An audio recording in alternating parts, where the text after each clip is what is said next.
Dalam beberapa bulan terakhir, saya sering melihat banyak orang di sekitar saya merasa stres, kewalahan, kebingungan dengan kehidupan digital.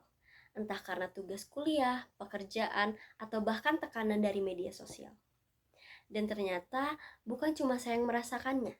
Saat saya membuka Google Trends, saya melihat bahwa pencarian tentang kesehatan mental di Indonesia terus meningkat dari tahun ke tahun.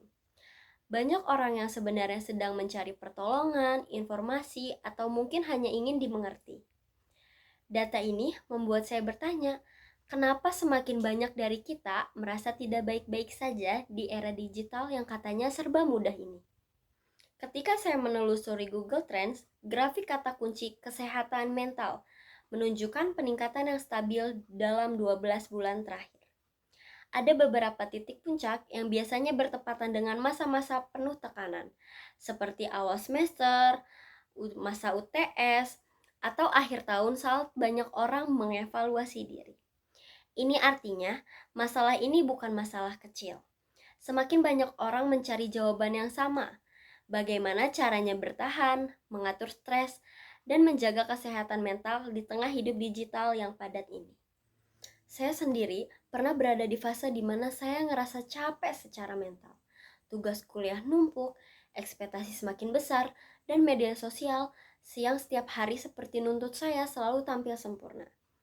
Ada hari-hari ketika saya rasanya sesak, bingung harus mulai dari mana, dan saya tidak tahu bagaimana caranya menjelaskan kondisi saya kepada orang lain. Suatu hari, saya mengetik di Google cara mengatasi stres kesehatan mental mahasiswa dengan beberapa kata kunci lainnya.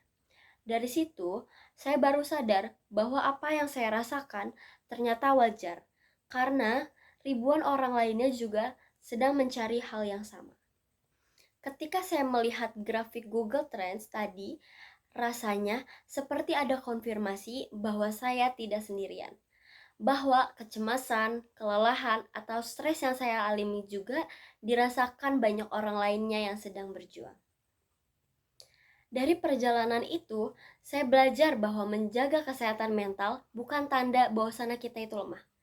Justru itu tanda bahwa kita peduli pada diri kita sendiri.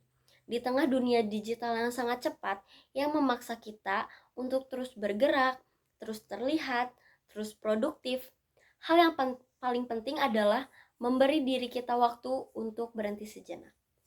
Mendengarkan tubuh kita, mendengarkan pikiran kita, dan berani mencari bantuan atau bercerita kepada orang lain yang tepat untuk kita.